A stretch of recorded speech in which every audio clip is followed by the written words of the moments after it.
السلام عليكم ورحمة الله وبركاته. ازيكم عاملين ايه النهاردة؟ ان شاء الله زي ما انتم شايفين كده دي دي ودي عندنا كمان، واكيد دول. احنا بنتكلم عن ازاي هنعمل الشرشوبة او الشراشيب لقطع التزيين اللي احنا هنعلقها ان شاء الله في رمضان. انا متحمسة جدا جدا للفيديو ده، وبصراحة أنا مش محضرة له قوي، فبتمنى إن شاء الله إن أنا أقدر أقدمه لكم بصورة واضحة وسهلة بإذن الله. Hello everyone. In this video we're going to learn the easiest and fastest way to work a tassel. I'm so excited about this video. I haven't planned a lot before doing it, so I hope that until I would be able to show you the way in an easy and clear way. هنتعلم إن شاء الله إزاي نعمل التاسل نفسها، تمام، وكمان إزاي نشبكها في القطعة، لأن طريقة تشبيكها في القطعة بيختلف حسب أنت حابة تحطيها فين. يعني حابة تحطيها قريبة تماما من الشغل زي كده يعني، أو لا مش زي كده، دي فيها خرز، قريبة تماما يعني لازقة تماما في الشغل زي كده هنا، مش فيش بينها وبين الشغل أي مسافة، تمام. دي طريقة. أو لو أنت حابة تعمليها كده بحيث تكون بعيدة عن الشغل، يعني تكون مدلدلة خالص كده من القطعة اللي أنت هتعلقيها، فبيعتمد طبعا أنت حابة تعمليها بأي شكل، وهل أنت هتحطي فيها خرز أو لأ. كل ده يبقى ليه طرق مختلفة، غير طبعا إزاي أصلا إحنا هنعملها، تمام. فإحنا الأول هنتعلم إزاي نعملها، وبعدين نبتدي نتكلم عن طرق تشبيكها، سواء أنت عايزاها تكون بعيدة عن القطعة أو تماما لازقة فيها. Depending on where or how you want to place your tassel to your piece, there will be different ways of how to attach it. Whether you want it to be close to your work, like here in those pieces, or you want it to be away, or there's a distance between your piece and the tassel, and you want it to be hanging from the piece. Okay, and first of all, of course, we need to learn how to work the tassel itself. طيب، عشان نعمل tassel أو شراشيب أو شرشوبة بالطريقة المناسبة وطريقة يعني نتيجتها تعجبنا، محتاجين نعرف أو نهتم ب3 نقط مهمة. أولا محتاجين نستخدم مقص يكون حاد، تمام، عشان واحنا بنقص الخيوط تطلع إلى حد ما طولها متناسق ومتناسب مع طول بعض، ما نحتاجش نقصقص فيها كتير في الآخر ونبتدي تقصر مننا. فدي نقطة، إن احنا هنستخدم مقص يكون حاد. النقطة التانية، محتاجة أستخدم حاجة واحدة لكل الشراشيب لما أجي ألف الخيط. يعني لو هستخدم صوابعي مثلا هبقى قافلاهم كده أو فتحاهم كده، أهتم بالظبط أنا بس أنا بفضل أستخدم صوابعي، لأن ممكن يعني حتى لو بعملهم كده مش هيبقوا قد بعض بالظبط. فأنا بحب أثبت حاجة واحدة، مثلا تكون حاجة بلاستيك صغيرة لو لشراشيب صغيرة، أو أنا مثلا في الشراشيب اللي هما الكبار دول أنا استخدمت العلبة دي، أوريها لكم أهي. استخدمت العلبة دي وبدأت ألف عليها بالطول كده، تمام، لكل الشراشيب فطلعوا طول واحد، لأن أنا ثبت الحاجة اللي بستخدمها. دي نقطة مهمة في إن أنا أهتم بيها عشان أطلع الطول بتاعهم لكل القطع زي بعض. دي تاني نقطة، يبقى المقص يكون حاد، وأستخدم حاجة أثبتها، حاجة واحدة ألف عليها تمام. والحاجة الثالثة إن أنا لما أقص الخيوط اللي أنا هكمل بيها شغل التاسل غير الخيوط الأساسية. الخيوط الأساسية للتاسل هي دي طبعا اللي هما بيكونوا التاسل نفسها. في فتلتين تانيين أنا بحتاجهم معايا. واحدة اللي هي دي بعمل بيها الجزء العلوي للتاسل أو رأس الشرشوبة. بخيط يعني بربطها حوالين الفتل زي ما هوريكم. وفي واحدة ثانية دي اللي بلفها حوالين برضو عشان أكون نفس برضو الرأس دي. تمام. يبقى الفتل دي سواء دي أو دي أنا محتاجة أثبت برضو طولهم، يعني أقيسهم بالمسطرة.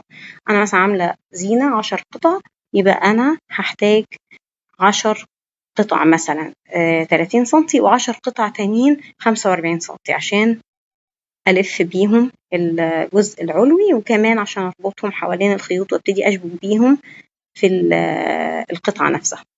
يبقى دي نقطة ثالثة، إن أنا أثبت أطوال الفتل اللي أنا هحتاجها لتكوين التاسل بتاعتي. احنا ثبتنا طول التاسل نفسها بأن أنا استخدمت قطعة واحدة، حاجة واحدة ألف عليها، وكمان محتاجة أثبت أطوال الفتل التانية اللي أنا هستخدمها لتكميل عمل الشراشيب، سواء تستخدمي مسطرة أو المازورة. لو عندك مازورة برضو مفيش مشكلة، أي حاجة المهم نقيسهم يكونوا نفس المقاسات. طيب before we start I need to tell you about 3 points that we need to take care of to have equal size tassels and tassels that look the way we want them to be. First of all, you need to use sharp scissors, okay, to have your clear ends of your tassel and almost the same length of the yarn or your threads. You need them to cut evenly, okay, and to do that you need to use sharp scissors. Secondly, you need to use one piece of whatever things you want. You can use at home.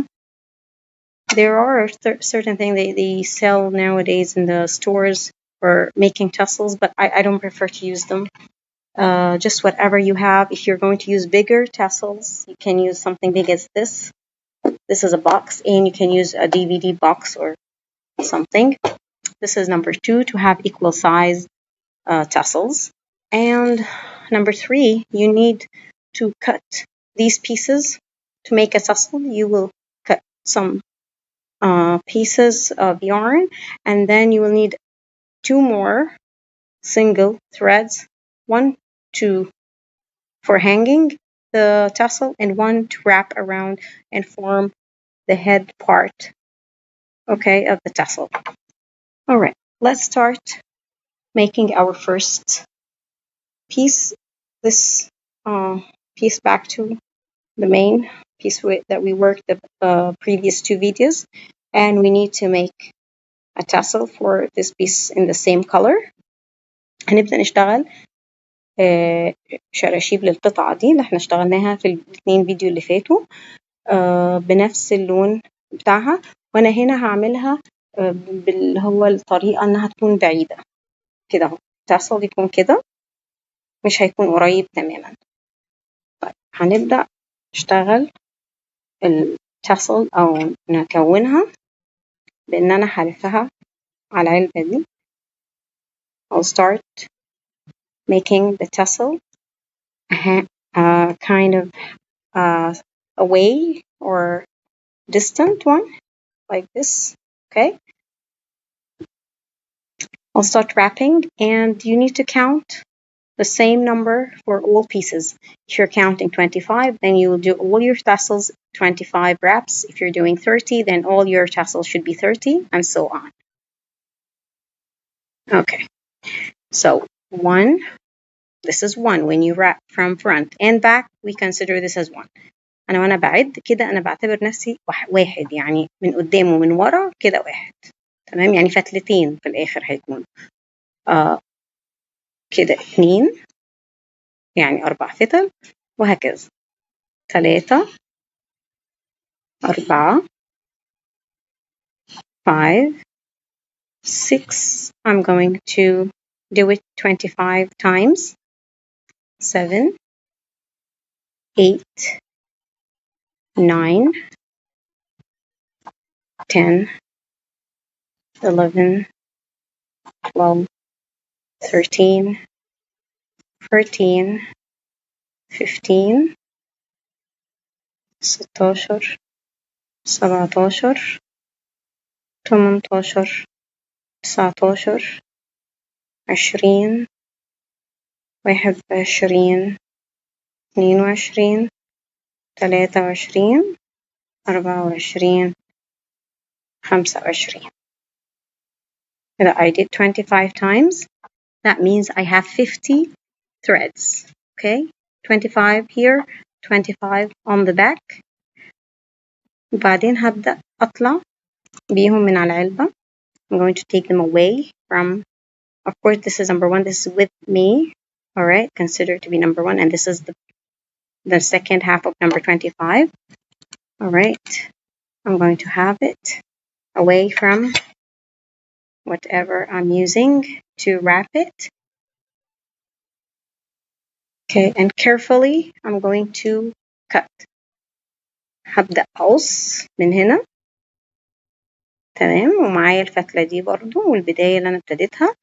في ناس بتفضل تقص بعد ما تربط الجزء العلوي. أنا جربت طرق كتير وشفت كتير طرق مختلفة فعلا، ودي الطريقة الأنسب لي لقيتها والأحسن لي والأسرع لي في إن أنا والأظبط لي كمان أطلعها لي مظبوطة في إن أنا أشتغل الشراشيب. فأنا بعمل إيه؟ بكون سندهم على إيديا كويس جدا كده وبشد تماما عشان أحاول إن أنا أخلي كل الخيوط نفس الطول. تمام، أنا أهو على إيديا كده وهشد المقص. مش هقص غير لما أحس إن أنا خلاص كده أنا واصلة لأن أنا مثبتة المقص في النص تماما، شدهم كلهم على نفس النقطة. تمام. There are ways that you do this cutting step after wrapping the yarn around the head piece of your tassel, but I found that this is easier for me to do and it gets me the tassel I want in the end. Okay. هنا طبعا أنا لسه اللي هيحدد لي نقطة الوسط المكان ما هحط الفتلة. أنا ما فيش حاجة مقيداني. لو أنا كنت ربطت الأول وعملت القطعة العلوية دي كان لازم أقص في نقطة معينة، لكن أنا دلوقتي أنا براحتي. أنا لسه الخيوط مجرد إنها خيوط كده. أنا بس أهم حاجة في الخطوة دي إن أنا أهتم إن هم يكونوا كلهم متساويين مع بعض، يعني أولهم مع آخرهم كده متساويين. تمام، مش على مستوى إن هم متنين وهم يعني مفرودين، ما يكونش واحدة طالعة وواحدة نازلة من فوق أو من تحت. تمام، اللي طالعين ونازلين ممكن يكونوا هم الأولى والأخيرة لأن دول ما كانوش بنفس طول بقية الخيوط. So at this point I just need to make sure that they're all aligned okay at the same level, and I haven't yet added the yarn at the midpoint, so I'm still free to organize them as I want. Okay, get them all equal from both sides. All right, so now I'm going to prepare my other two pieces of yarn. Okay, like I told you, it depends on how far you want to place your tassel from your piece. You will do like one piece, let's say 30 centimeters. Okay, and another one for wrapping.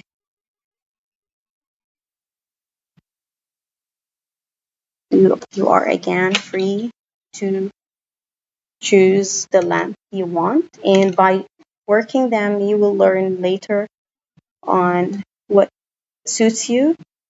احنا هنبتدي نقص القطعتين، القطعة اللي أنا هعمل بيها الجزء العلوي والقطعة اللي أنا هلفها حوالين الخيوط دي. عشان ابتدي اخليهم في النص منقسمين لنصين. طيب ان شاء الله يكون واضح. هحط الفتلة تحتيهم اللي انا قصيتها عشان اربطهم بقى ببعض. انا لسه مش هلف الخيط، انا هربط الاول. تمام، انا هحطهم كده.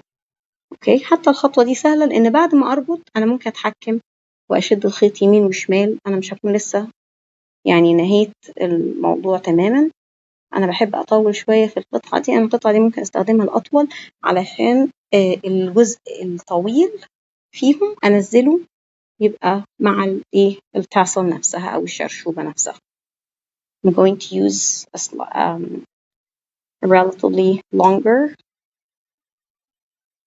piece of yarn for this step to have the remaining or the tails or adding them to the tassel itself. نربط ربطة جامد جدا وبعدين ابتدي اربط طبعا ربطة تانية، وممكن الف وانزل من تحت واربط الربطة التالتة والرابعة من الناحية التانية. انا كل ده عشان اثبت. Make sure you make strong knots. Okay, I'm going to also again wrap from beneath, and the long pieces or the long tails are going to just be added later on to the tassel.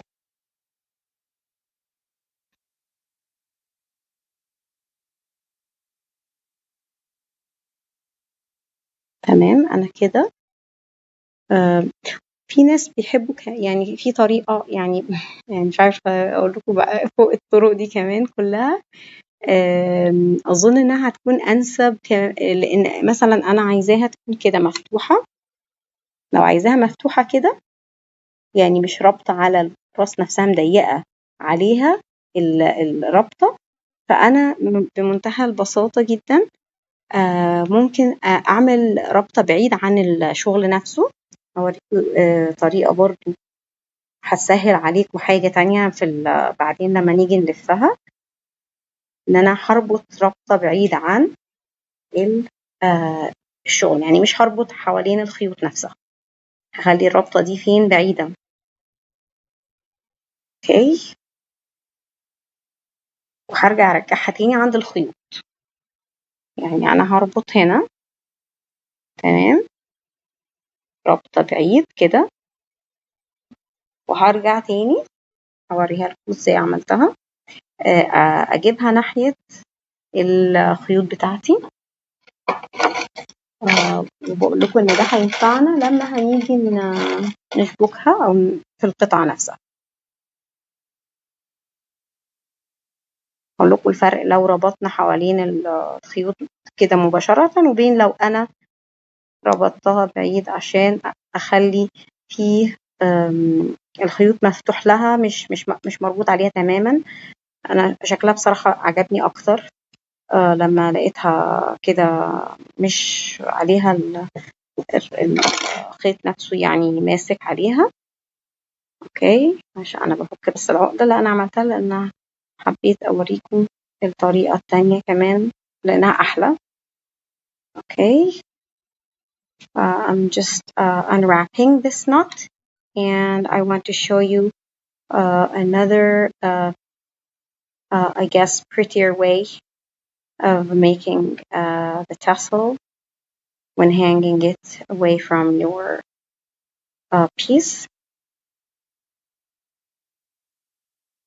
Okay. هنعمل الربطة فين بعيد عن الشغل.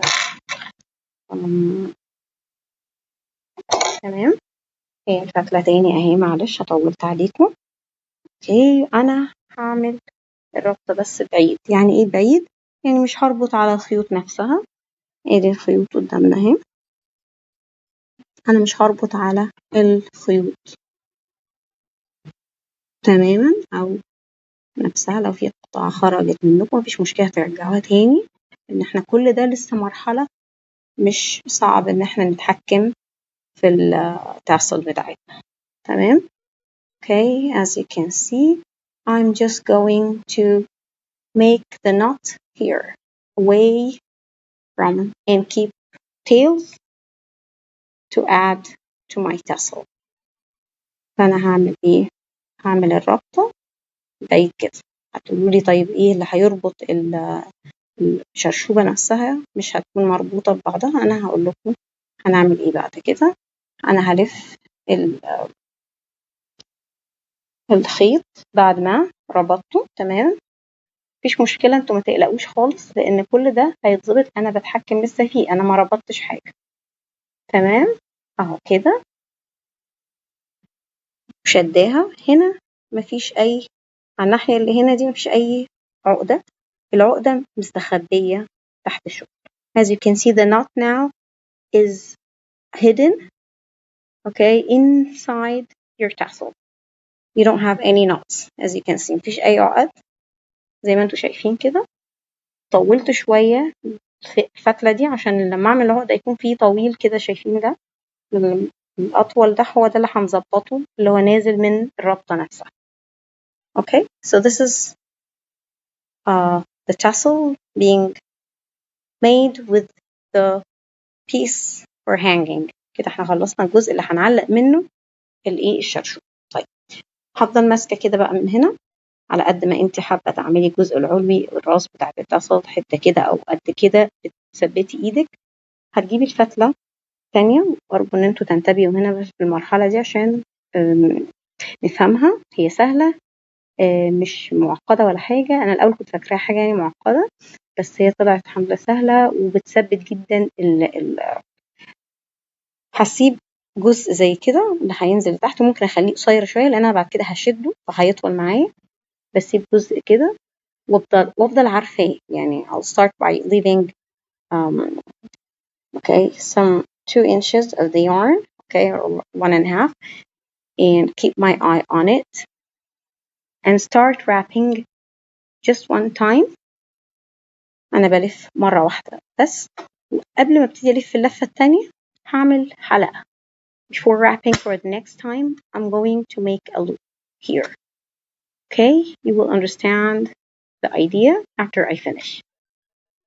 خلاص أنا هعمل حلقة قبل ما ابتدي ألف اللفة التانية، وبرضو هثبتها بإيديا وابتدي ألف الخيط.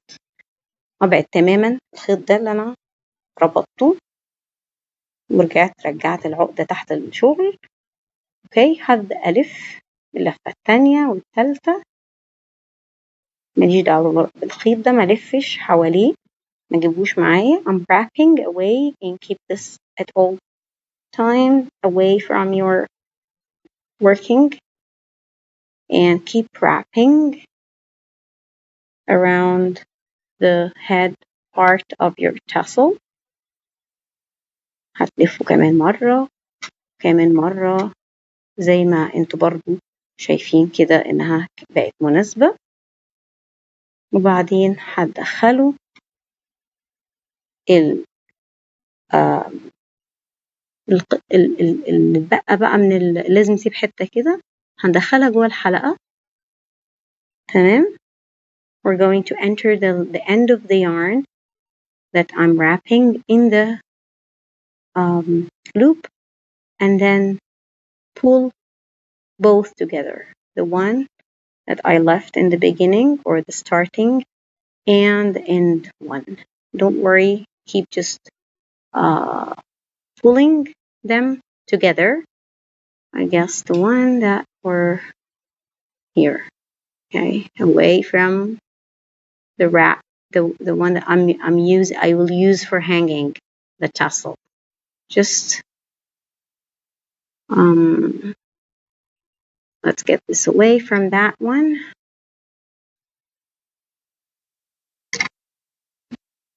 This is the one, okay, this is the one for hanging, and this is the loop, and this is the yarn coming from outside the loop. I'm going to pull both together from below and from above. This will make me a knot. I'm creating a knot actually, and this knot will hide again beneath the wrapping. When you do that together and you pull them together, it will just need some practice. I'm pulling it hard, okay? And this is the part I'm going to hang the tassel from. And these are the two pieces. One is already down and one is up. You don't need to get the one up down. You will just cut the remaining yarn, okay, of the upper one, and the lower one you will need to trim it. يبقى احنا هنقص الجزء الفوقاني الزيادة بعد العقدة، والعقدة هي هتنزل كده كده ورا الجزء اللي احنا لفيناه هنا. العقدة دي هتتسحب تحت. كل ما هشد الخيط، بصوا انا شديت الخيط اللي هو الاولاني، ان شاء الله يكون واضح. شديت الخيط الاولاني وانا بشده لقيت ان العقدة اختفت تماما ورا الخيوط اللي انا لفتها حوالين رأس القطعة. اخر نقطة، اخر خطوة خلاص هنعملها، ان احنا هنقص اي زيادة. ما تحاوليش تقصي زيادة قوي قوي بحيث توصلي لأقصر واحدة. احنا بس يا دوب هنعمل trimming او الطوال فقط كده، تمام. بس والحاجات الطويلة البسيطة الواضحة، لان كل ما تقولي انا عايزة اقصر لأقصر واحدة، انت هتفضلي تقصري فيها، هتقصر معاكي جامد جدا. انت عمرك ما هتوصلي يعني ان هم تماما يبقوا بالملي والبعض. فانت هتعملي حاجة كده انسب حاجة، تمام. ولو انت حابة بقى يكون في عقدة فوق هنا، ممكن تعملي عقدة، تربطي دي كده اهو، تعملي لها عقدة قبل ما تبتدي تعلقيها. بس انا بحب اسيبها مفتوحة كده، يعني يا رب تكونوا فاهمين انا قصدي ايه. ان هنا بين الخيط ده وبين الرأس دي يكون في عقدة هنا كده اهو، تكون مقفولة يعني مشدودة. انا بحب اسيبها مفتوحة كده. The last step you did here is just trimming your tassel without having to go to the shortest one of them, because you will never be able to get them all the same size, exactly the same size. It will just look very close to each other, like so. And here, if you want to make a knot here, you can do. If you want to keep it like that, you can keep it. Oh, that was out of the camera. I'm saying if you want to make a knot here, you can do that by just wrapping them both together and making a knot, or keeping it like that. This step now, the last one, هنوصل لآخر مرحلة إن إحنا عايزين نعلقها في القطعة بتاعتنا. هدخل بالحلقة دي، تمام، جوه المكان اللي أنا هعلق فيه الشرشوبة. وبعدين بمنتهى البساطة أعدي الشرشوبة من الحلقة وشدها، تمام. وبكده هي تكون اتعلقت. لو طويلة جدا، لو طويلة وبعيدة عن الشغل انت حابة تقصريها، هتبتدي تدخليها تاني لو المكان مناسب وينفع. تدخليها مرة كمان ومرة كمان، يعني تعملي العقدة كذا مرة، تمام. هتقصر معاكي على حسب ما هتدخليها كم مرة. Okay, this is how we attach this tassel to the piece that you have by getting the two loops. I'm going to repeat that again. Inside the place that you need to attach. In most pieces you will find you need to, while working, make sure that you have a space to attach your tassel to. What we're going to do is just get the loop in here, okay, the hanging loop, and then through it we're going to grab the tassel and make it pass through it. If it's too long, you can again make another knot and another knot, or you just keep getting it in the space and out until you make it shorter. هتدخلوها وتطلعوها كذا مرة لحد ما توصلوا للطول اللي انتوا حابينه. تمام. زي ما قلت لكم لو انتوا حابين تربطوها من هنا قبل ما تشبكوها مفيش مشكلة. اوكي، تربطوا تعملوا عقدة هنا وبعدين تبتدوا تشبكوها في القطعة بتاعتها. اوكي، دي كانت طريقة التاسل وطريقة تركيبها الطريقة الأولى. عايزين نشوف طريقة تانية لتركيب التاسل، اللي هو لما تكون قريبة. لما تكون قريبة حاجة من اتنين، يا هتعمليها بالخرز أو هتركبيها بدون خرز على طول. ولو ركبتيها بدون خرز على طول ليها كمان طريقتين. الطريقة الأولى إنك تخيطيها، والطريقة التانية إن احنا زي ما هنعمل دلوقتي هوريكم هنعملها إزاي. طيب, for attaching your tassel close to your work you have two ways. Whether you're going to add some beads to it or you're going to add it simply without beads. In this is one way, and without beads is another way, and without beads you can do it in two other ways. Number one is to use your darning needle and sew this to your piece. Okay, or you can do another simplest way, like I will show you now. We're going to make the tassel first by wrapping. I'm going to make a slightly bigger one. I start here, okay, with my yarn and start counting. I'm going to make a smaller one just to show you the idea. Alright, so no need to make so many wraps of the yarn. I want just to show you the idea. Okay, so here I have some pieces of yarn and I'm going to cut them here at the end by stretching my hand so I cut fast and easy.